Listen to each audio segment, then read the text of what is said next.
Hi friends, എല്ലാവർക്കും പുതിയ വീഡിയോയിലേക്ക് സ്വാഗതം. അപ്പം ഞാൻ ഇന്നൊരു കസ്റ്റേർഡ് പൗഡർ വെച്ചിട്ട് ഒരു ഫ്രൂട്ട് സലാഡാണ് ഉണ്ടാക്കുന്നത് കേട്ടോ. അപ്പോൾ അതിനായിട്ട് ഞാൻ 1 ലിറ്റർ പാലാണ് എടുത്തേക്കണത്.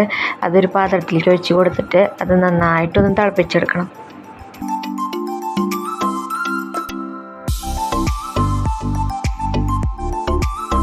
അപ്പോൾ പുതുതായിട്ട് ആരെങ്കിലും എൻ്റെ വീഡിയോ കാണുകയാണെങ്കിൽ ലൈക്ക് ചെയ്യാനും കമൻറ്റ് ചെയ്യാനും സബ്സ്ക്രൈബ് ചെയ്യാനും മറക്കരുത്. അപ്പോൾ ഈ 1 ലിറ്റർ പാലിൽ നിന്ന് ഞാൻ ഒരു 1/4 ഗ്ലാസോളം കുറച്ച് മാറ്റി വെച്ചിട്ടുണ്ട് കേട്ടോ. അത് നമ്മുടെ കസ്റ്റേർഡ് പൗഡർ ഒന്ന് മിക്സ് ചെയ്യാനാണ്. ബാക്കിയുള്ള പാലൊക്കെ ഞാനിതിൽ ഒഴിച്ച് കൊടുത്തിട്ട് നന്നായിട്ടൊന്ന് തിളപ്പിച്ചെടുക്കുന്നുണ്ട്.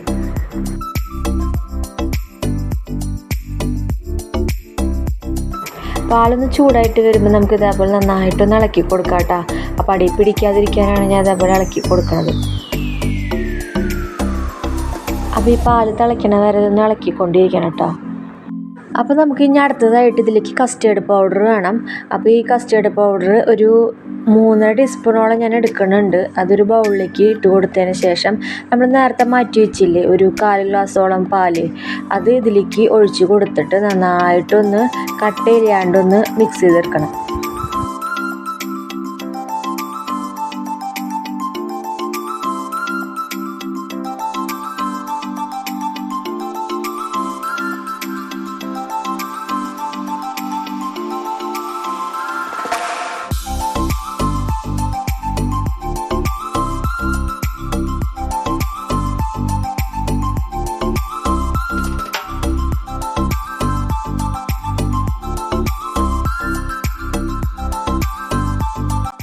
അപ്പോൾ അങ്ങനെ നന്നായിട്ട് മിക്സ് ചെയ്തിട്ട് ഈ കസ്റ്റേർഡ് പൗഡർ കിട്ടിയിട്ടുണ്ട്. കട്ടിയൊന്നും ഇല്ലാണ്ട് നന്നായിട്ട് കിട്ടിയിട്ടുണ്ട് കേട്ടോ. അപ്പോൾ നമ്മുടെ പാലൊക്കെ നന്നായി തിളച്ചിട്ടുണ്ട്. അപ്പോൾ അത് ഇളക്കി കൊടുക്കണം, അടി പിടിക്കും അല്ലെങ്കിൽ. അപ്പോൾ നമ്മളിനി ഇതിലേക്ക് കസ്റ്റേർഡ് പൗഡർ മിക്സ് ചേർത്ത് കൊടുക്കാൻ പോവാണ് കേട്ടോ. അപ്പോൾ കസ്റ്റേർഡിൻ്റെ മിക്സ് ഇതിൽ ചേർത്ത് കൊടുക്കുമ്പോൾ പ്രത്യേകം ശ്രദ്ധിക്കണം, ഫ്ലെയിം സിമ്മിലിടണം.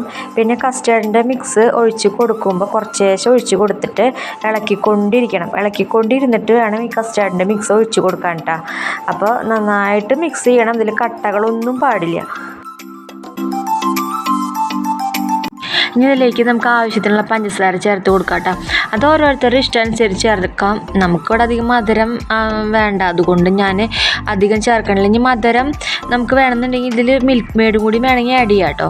അപ്പം ഞാനിതിൽ പഞ്ചസാര മാത്രമേ ചേർത്തിട്ടുള്ളൂ. അത് ചേർത്ത് കൊടുത്തതിന് ശേഷം നമുക്ക് നന്നായിട്ടൊന്ന് മിക്സ് ചെയ്തെടുക്കാം. അപ്പം നമ്മൾ ഇത് റെഡി ആയിട്ടുണ്ട്. അപ്പോൾ തന്നെ നമുക്ക് വേറൊരു പാത്രത്തിലേക്കൊന്ന് മാറ്റി വയ്ക്കണം കേട്ടോ. അപ്പോൾ ഈ കസ്റ്റേർഡ് കുറുക്കുമ്പോൾ ചെറുതായിട്ട് കട്ടിയുള്ളവരാണെങ്കിൽ അതൊന്ന് അരിച്ചിട്ട് ഇതേപോലെ മാറ്റി വയ്ക്കുന്നത് നല്ലതാണ്. അപ്പോൾ ഈ കസ്റ്റേർഡിൻ്റെ ചൂട് ചെറുതായിട്ടൊന്ന് കുറയുമ്പോൾ നമുക്കൊന്ന് ഫ്രിഡ്ജിലേക്ക് മാറ്റണം. അപ്പോൾ ഫ്രിഡ്ജിലേക്ക് മാറ്റിയിട്ട് ഞാനൊരു ഫ്രിഡ്ജിൽ 1/2 മണിക്കൂറോളം വെച്ചിട്ടുണ്ട്. അതിന് ശേഷമാണ് ഈ ഫ്രൂട്ട്സ് ചേർക്കണത് കേട്ടോ. അപ്പോൾ നമുക്ക് ഫ്രിഡ്ജിൽ നിന്ന് എടുക്കുമ്പോൾ തന്നെ ഈ കസ്റ്റേർഡ് ഇത്തിരി തിക്കായിട്ട് നമുക്ക് കിട്ടിയിട്ടുണ്ട്. അപ്പോൾ നമുക്ക് ഫ്രൂട്ട്സിലേക്ക് ചേർത്ത് കൊടുക്കാം.